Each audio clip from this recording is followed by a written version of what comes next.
Hey there, guys. I know that it's been a while since I've been on here, and I apologize very profusely about not keeping up with what I'm supposed to do, okay, as far as videos.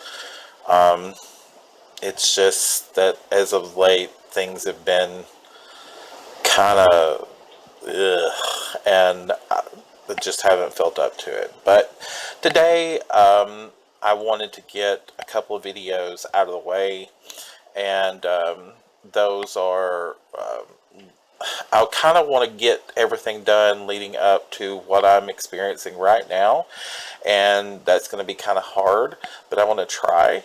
Um, so today, I want to talk about the clearances that you have to go through for the gastric bypass surgery. Um, I think a lot of it has to do too with what what ailments you have or health problems that you have that will determine exactly what type of clearances that you will need. I do know that there are some preliminary clearances within any bariatric place now that you must pass. Um, One of them is your initial blood work. Um, I know your insurance is a clearance pass. Um, your dietitian, weight management, exercise management, and the psychological evaluation. I know that those are with any bariatric institute out there right now. That wasn't a big thing, oh, so 10 years ago, but it is now, okay? So, what I wanted to do today is I wanted to walk you through um, what I went through, and maybe this will help somebody out there and help them understand what's going to happen. You know, what does this mean? Why are you doing this? All these things. Okay. Um, I may touch into what else I had done in case if somebody else um, deals with the same problems that I do. And I'd also like to note, please, so that somebody doesn't rat me out. Okay, I realize that I'm wearing the same shirt and the same hat I was in the last video, but I want you to know this shirt is clean, the hat is clean, I am clean. Okay, so it's just comfortable for me right now until I actually start losing weight. I mean, and actually get the surgery. I have to be comfortable. So. Anyway, so the very first clearance that I had to go through was, of course, the insurance clearance, and that began in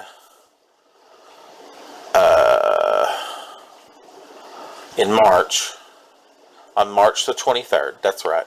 It began on March the 23rd, and so that was the first thing that you had to do. And then in the same day, they go and they do a complete blood panel um, to check everything, basically, like your blood count, your white blood cell count, whether or not you have any sexually transmitted diseases or on drugs or anything that's in your system that would be a red flag to them. Okay. So that's one of the first things. And then, depending on the situation, let's say, for instance, that you are a smoker or you live with a smoker, okay, they're going to make you do a urine test. And the reason why they're doing that is that they're testing the nicotine levels in your system to see if there's any, because they say that nicotine is one of the number one things that will stunt some of the healing process. It makes it very hard for you to get things healed and move forward. Okay, so that's why they do that.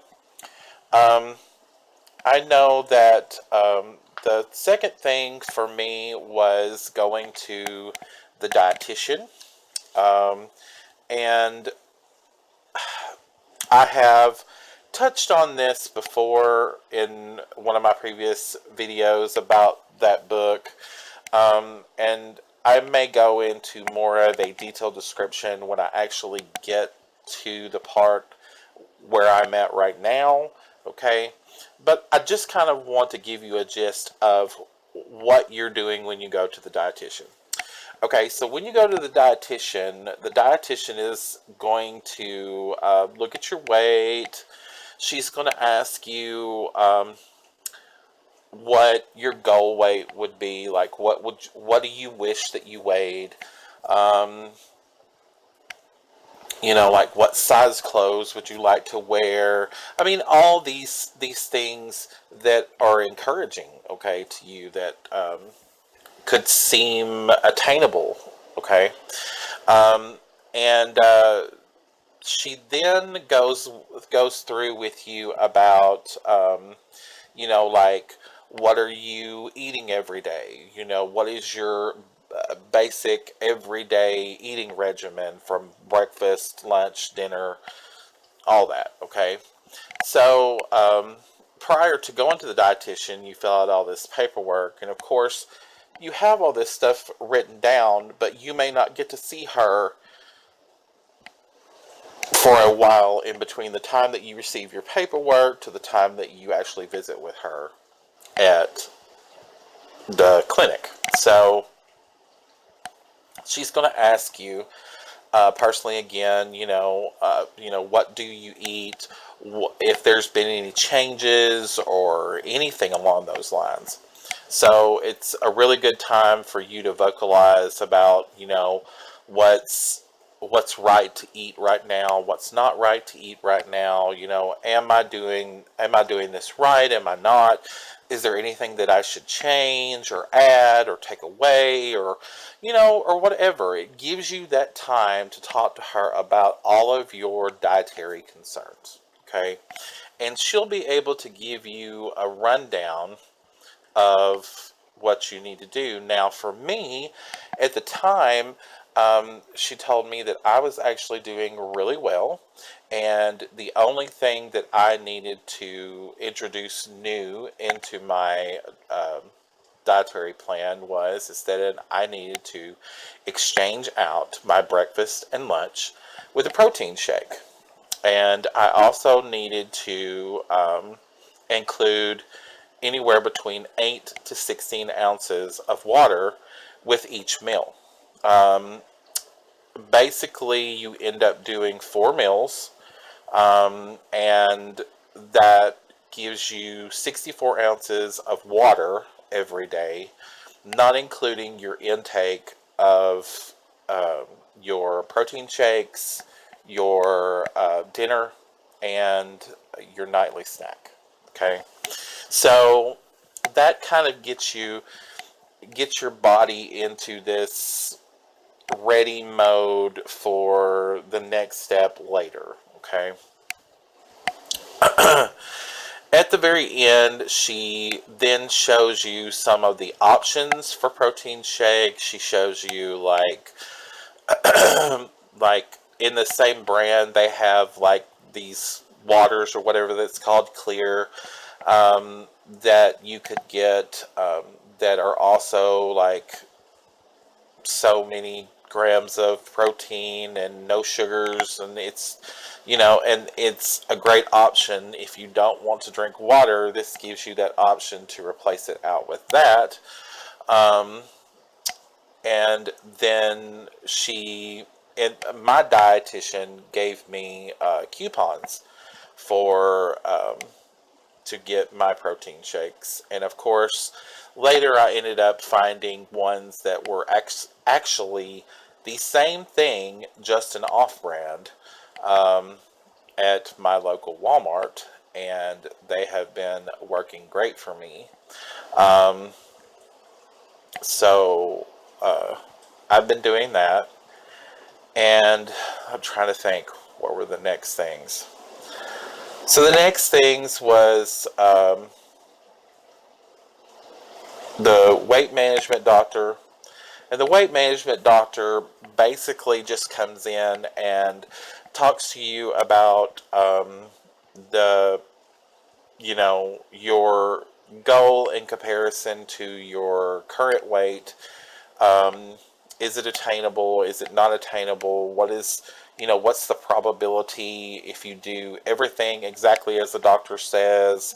How much weight will come off between your first post-op day and 1 year later? What does it look like for you? Okay, so for me, when I went in, I'm actually going to do some numbers for you. I don't usually do numbers. I don't like doing numbers. I think that that's a little cliche to me, but I also know that there are people out there that want to be encouraged that things can work. Okay, I guess. So the largest that I was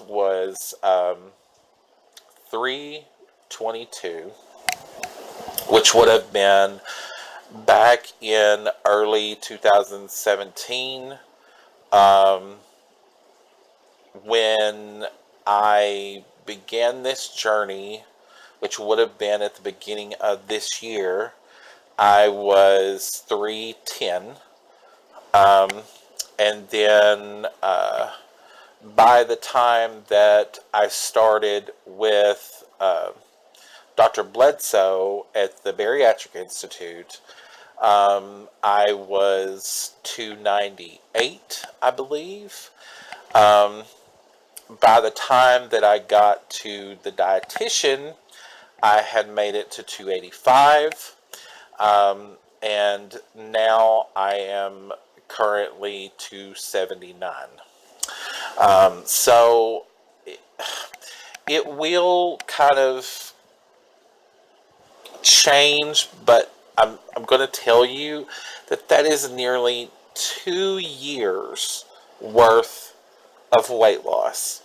That is too long. So understand that I still feel like I need the surgery, because if it's taken me that long to lose that much weight and I still am as big as I am, and according to my height, my ideal weight is 156. Now, of course, I don't want to weigh 156.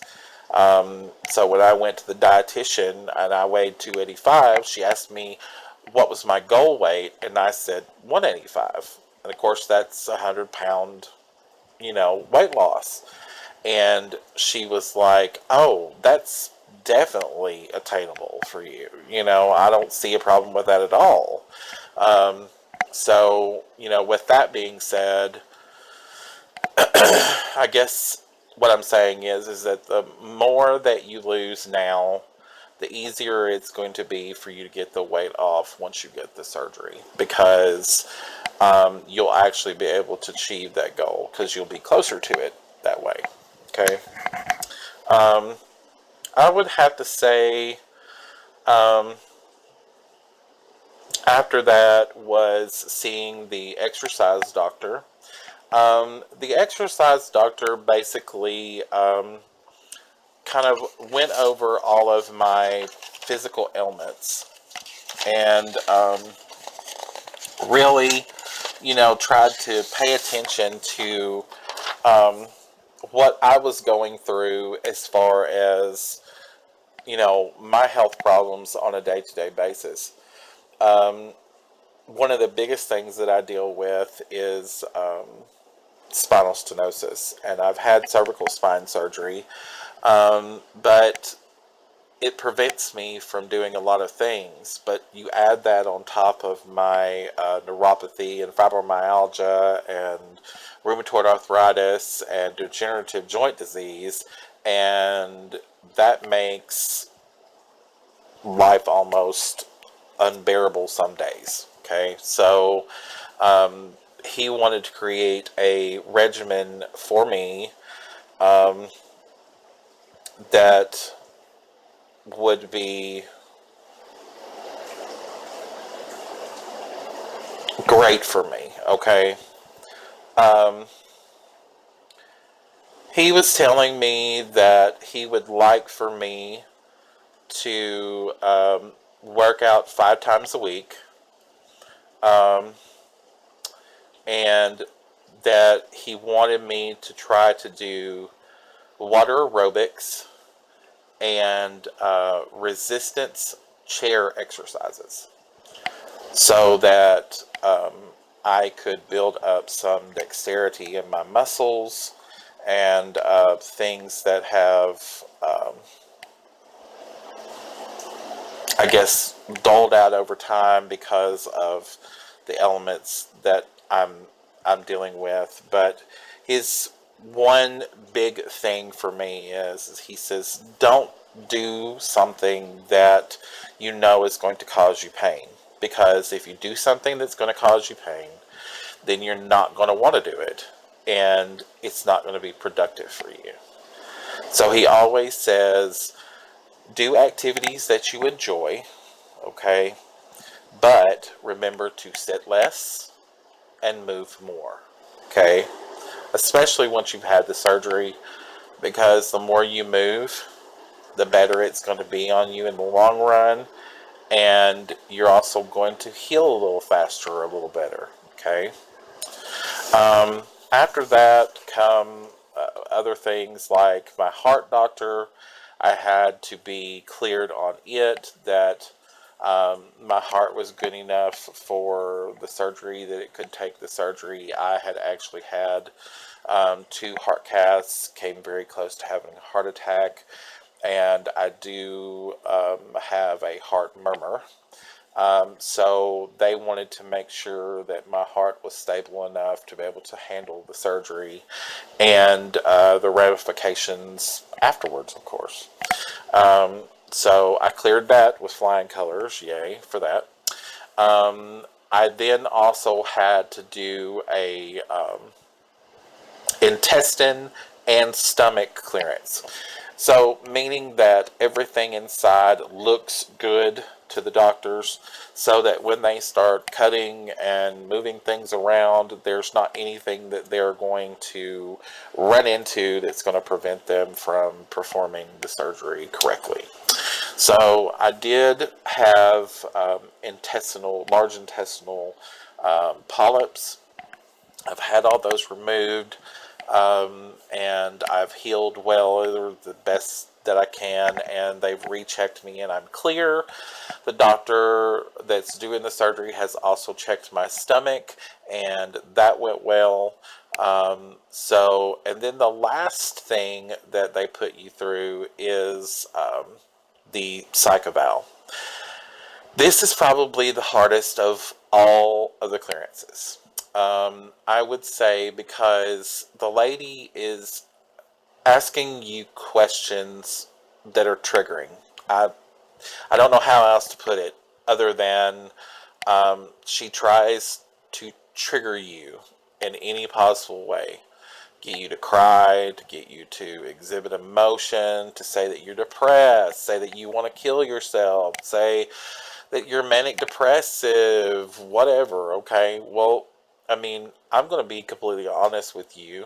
I mean, several years ago, I was diagnosed bipolar, but most of my symptoms have been calmed down due to life changes and medication. So I didn't feel that it was necessary to even talk about that ailment because I wasn't dealing with it at the time. And I'm still not really dealing with it per se. Now, I still have anxiety. I'm having a lot of anxiety now because it's very close to my surgery date, and and that scares me. But other than that, I mean, I'm good most of the time, and I'm happy most of the time. I do have my emotional days, but I think that that's a human quality. I think a lot of people have their emotional days. But just know that when you go in there, to be open and honest, speak from your heart, but don't don't let her words discourage you. Don't let his or her words, depending on if it's a woman or a man, don't let their words discourage you from your ultimate goal. And talk to them with confidence and stability in yourself, that you know that you can do this. If it's your time and you know that you're ready, well, no one else can deter you from what you want out of your life.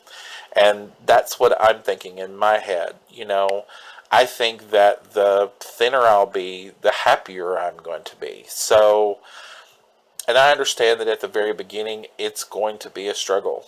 I mean, but I also know that in the end, I'm going to praise God for it, and I am going to be so happy that I did this, and it's going to be life changing for me.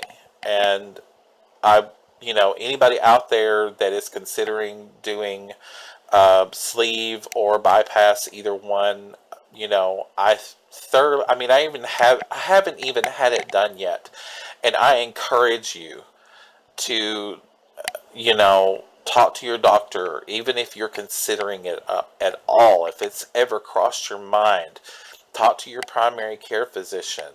Have them help you find a bariatric center or institute in your area or in your state, and give you a referral to them. And just there's no obligation. All you have to do is go in there and talk to them, ask them questions. Everything that you have a concern about, they'll be able to answer for you, and be able to tell you if it's worth it, or if you're a good candidate, or any of those things. And there's no specific criteria that you must have in order for you to have bariatric surgery. Everybody keeps asking me, so you have to have all these certain things wrong with you for you to get bariatric surgery? No. Everybody's situation is different. So don't think for a minute that just because I give you a list of problems with me, that must be the same thing that's wrong with you in order for you to get gastric bypass. Don't think that. Think that, okay, I'm an individual that I'm tired of being the size that I am, so I want to go see if this is an option for me. Could it work? Could it be a possibility? Could it be a life-altering change? And understand that this surgery is not, I've said this already once in one of my videos, this surgery is not the easy way out. It's not an easy road. This is not a surgery that once he does it, it's going to be a magical cure and all your weight's going to go away. No. It means that you must follow every single thing that your doctor says, right down to how you take things into your body. That because you're getting, especially if you get the bypass, once you do that, you are robbing your body of nutrients. So you have to start taking vitamins on a daily, and you will be on vitamins for the rest of your life, okay? Because once that surgery is done, your body is robbed of those forever until you are gone, okay? So you will always have to be on some sort of vitamin, be it multivitamin or whatever they tell you you're deficient in. You're going to have to take them every single day, okay? But I would say, and this is me talking, okay, myself inside, and if you feel the same way, that's why I encourage you, okay? So I look into the mirror and into myself. And I'm not saying for an instance that I look in the mirror and I go, oh my God, you're so ugly. And, nobody likes you because you're fat. No. It's because I look at the mirror and I can see the skinny person in the mirror, but it's like I'm wearing a fat bodysuit. And I feel like that if I could just take it off and go sit it down somewhere, that physically and health wise, I'd feel better. I don't really care about the look. I mean, everybody's all about the look, okay? I'm not really necessarily worried about the looking better. I'm talking about being healthier, feeling better inside, not having pain every single day because this weight is on me. And I know everybody out there that hurts on a daily and that is overweight feels the same. I was saying, feels the same way as me. And that you want to do everything in your power to be as authentic and true to yourself as you possibly can be. Well, this is going to have to be the end of the video because we don't want our phone to die again. So, if you have any further questions or want me to go into more detail about these clearances, then leave a sound off below, leave me a comment below, or send me a message or something, and let me know that you want to know more about, what to expect when you go and see these people, or if you have any questions and I might be able to answer them for you. I would love that. So hit me up and I will catch y'all on the flip side, guys. See y'all later. Peace.